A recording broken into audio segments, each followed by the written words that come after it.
पिछली वीडियो में हमने पढ़ा था रेगुलर लैंग्वेज और रेगुलर एक्सप्रेशंस क्या होते हैं।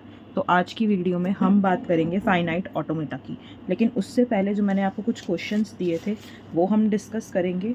और मैंने आपको लास्ट वीडियो में कहा था कि हम 0 और 1 की रेगुलर लैंग्वेज और उसके बारे में बात करेंगे।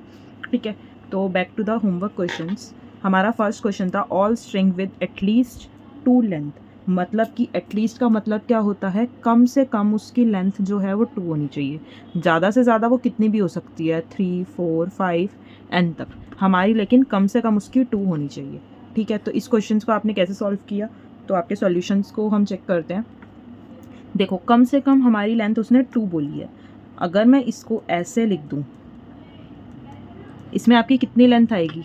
अगर आप इसका वो बनाते थे तो हमारा क्या बनता था, ए बी, देन इसको हमारा क्या बनता था, A B A B B, right.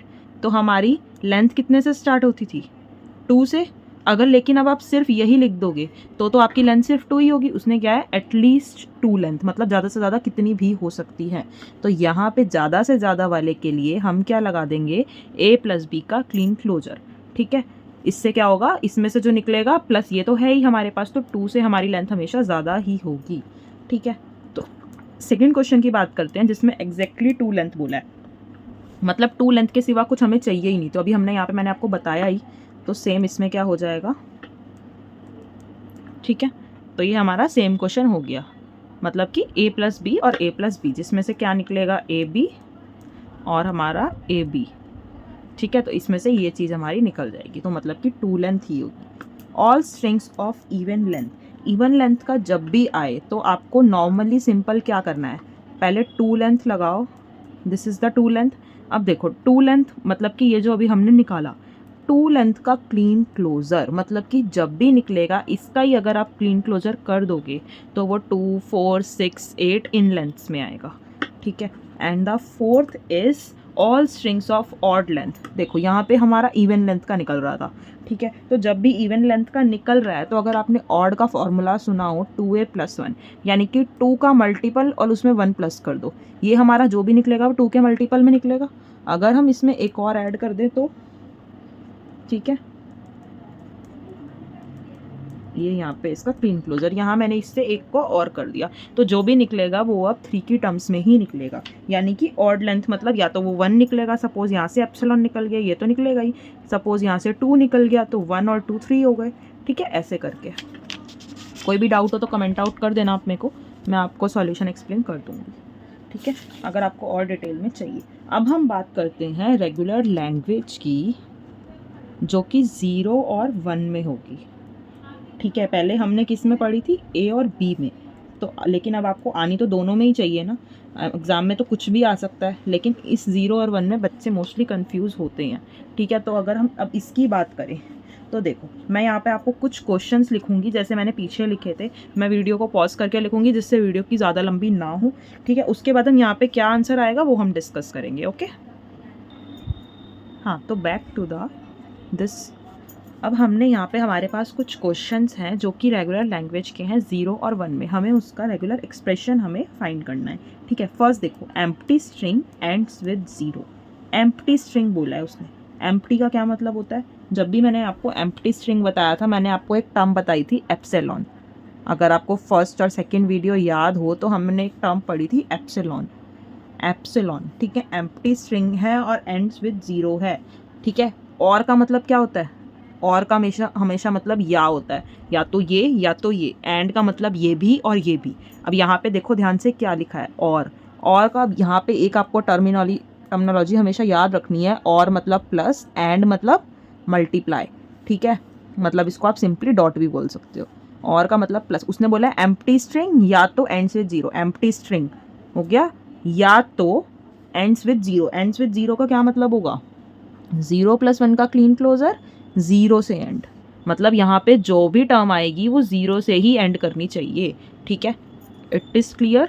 Then हम आगे बढ़ते हैं, start and and with same symbol. Start and and with same symbol. Suppose यहाँ पे हमें 2 ही दे रखे हैं, 0 और 1।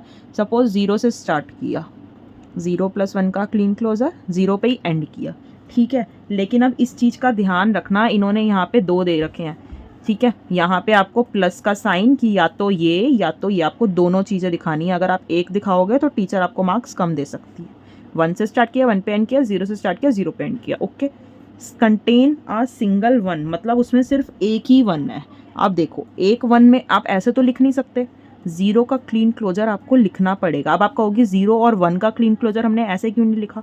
अगर आप इसको ऐसे लिख देते तो यहाँ पे तो 0 और 1 भी तो आता यहाँ पे, लेकिन हमें तो सिर्फ एक ही 1 चाहिए, इसीलिए हमने इसमें ऐसे लिखा। Contain 00 as a substring, simple है, 00 बीच में रखो, 0 + 1 का क्लीन क्लोजर, 0 + 1 का क्या होगा? Kleene closure. डन, सिंपल है। Start with 0। जब मैं ऐसे क्वेश्चंस दे रही होती हूँ तो वीडियो को पॉज करके उसको खुद से फाइंड आउट करो पहले, देन सॉल्यूशंस देखो, इससे आपकी प्रैक्टिस बढ़ेगी। एंड विद 0 का तो सिंपल ही है, ऐसे start and and with 0, not a big deal. ठीक है, स्टार्ट विद 1 एंड विद 0। ठीक है, अब देखो यहाँ पे 1 से स्टार्ट करा उसने और क्या करा? 0 से एंड किया, सिंपल है।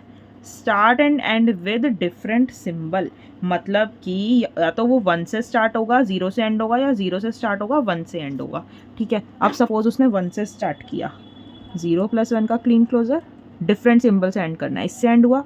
या फिर 0 से स्टार्ट हुआ, यहाँ 0 ले लो, एक ही बात है, 1 + 0 लिखो, 0 + 1 नॉट अ वो। ठीक है, 1 से एंड होगा, इसका ये मतलब था, या तो ये या तो ये, आपको दोनों चीज़ें करके लेना है। Start with 1 and with 0, simple ही है, ऊपर वाला ही क्वेश्चन है, 2 बार आ गया शायद से। ठीक है, तो यहाँ पे अच्छा सॉरी यहाँ पे 00 है। ठीक है, तो आपको यहाँ पे 00 लगाना है। Okay, is it clear? ठीक है, तो अब हम पढ़ेंगे फाइनाइट ऑटोमेटा। अब फाइनाइट ऑटोमेटा क्या होता है? देखो, फाइनाइट ऑटोमेटा के हमेशा हमारे 2 टाइप होते हैं। ठीक है, एक होता है DFA, एक होता है NFA। ठीक है, DFA मतलब डिटर्मिनिस्टिक।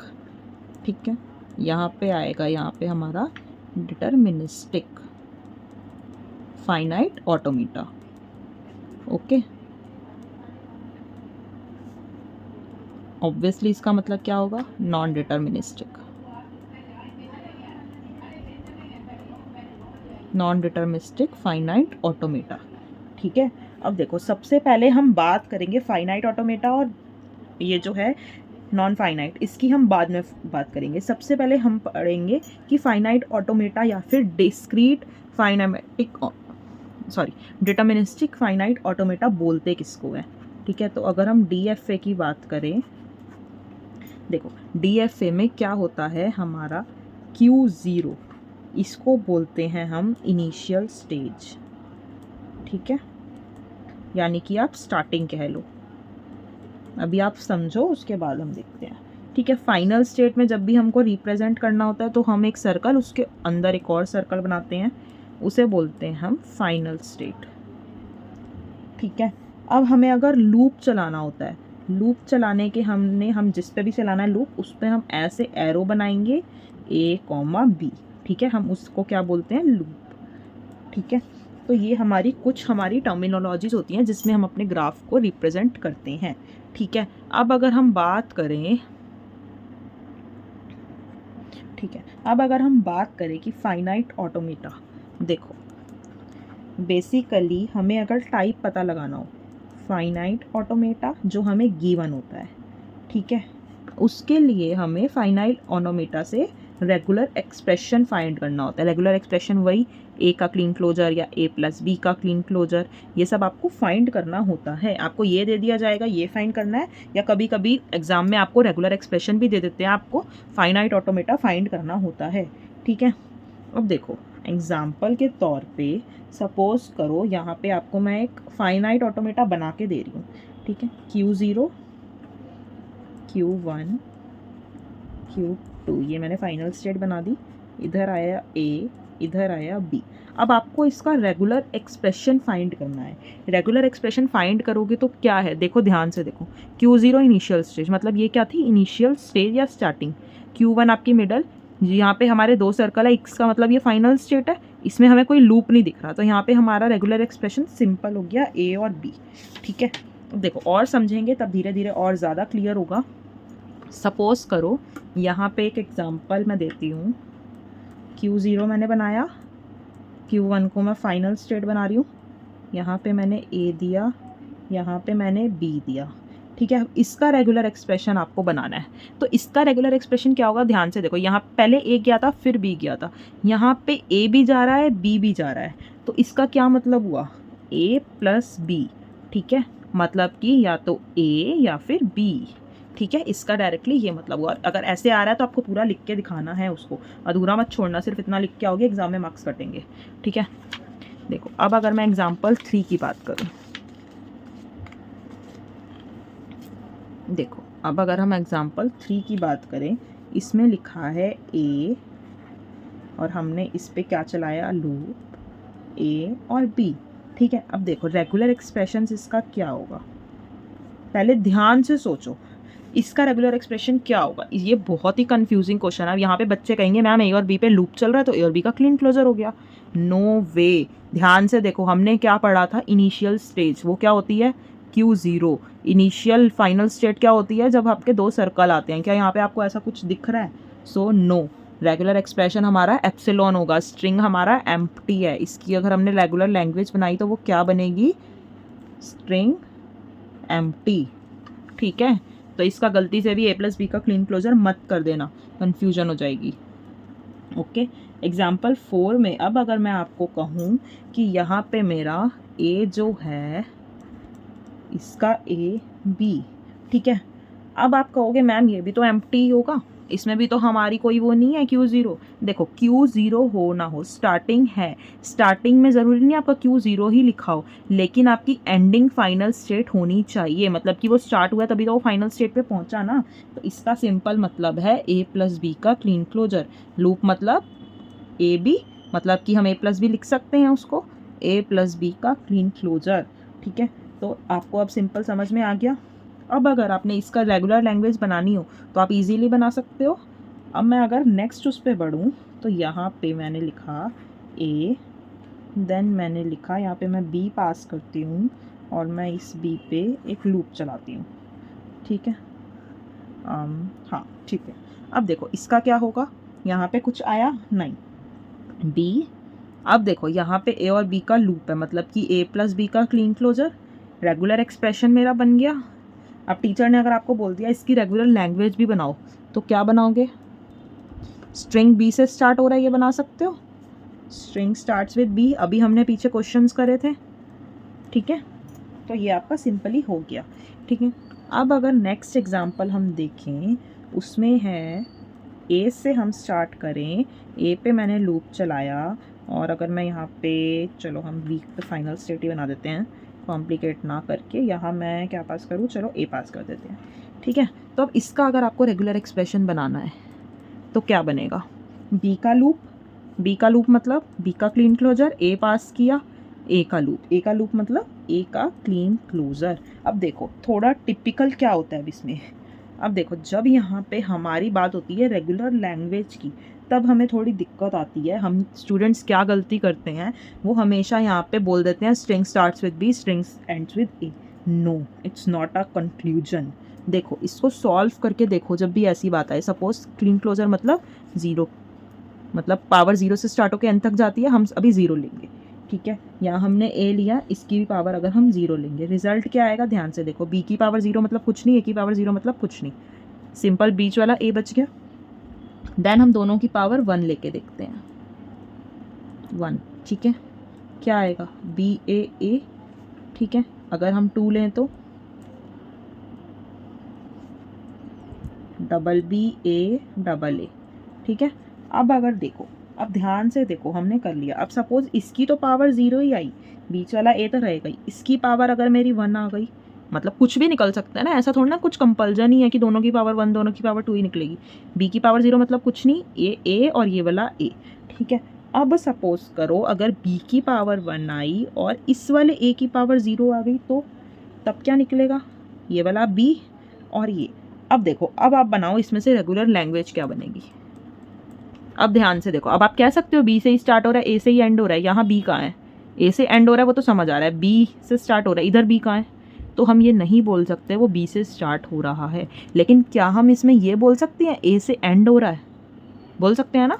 तो इसका रेगुलर लैंग्वेज क्या हो गई? स्ट्रिंग एंड्स विथ ए। ठीक है, ये इग्नू के ही कुछ क्वेश्चंस हैं जो आपको मैं सैम्पल के तौर पे करवा रही हूँ। ठीक है, इसीलिए आपको अगर इस प्लेलिस्ट को अगर आप देखोगे तो इससे आपको काफ़ी हेल्प मिलेगी। फ्रेंड्स, ये हैं आपके कुछ होमवर्क क्वेश्चन। जो 7th क्वेश्चन है वो MCQ टाइप है, जिसमें से आपको किसी एक MCQ को चुनना है। ठीक है, और ये आपका नेक्स्ट क्वेश्चन है। ठीक है, तो आपके टोटल 8 क्वेश्चंस हैं होमवर्क में जो आपको करने हैं, और नेक्स्ट वीडियो से पहले आपको ये करने हैं, और उसमें नेक्स्ट वीडियो में हम इन सब के सॉल्यूशंस पहले डिस्कस करेंगे, उसके बाद हम आगे बढ़ेंगे। ठीक है, तो आज की वीडियो में इतना ही, मिलते हैं नेक्स्ट वीडियो में friends. Okay, bye bye, take care.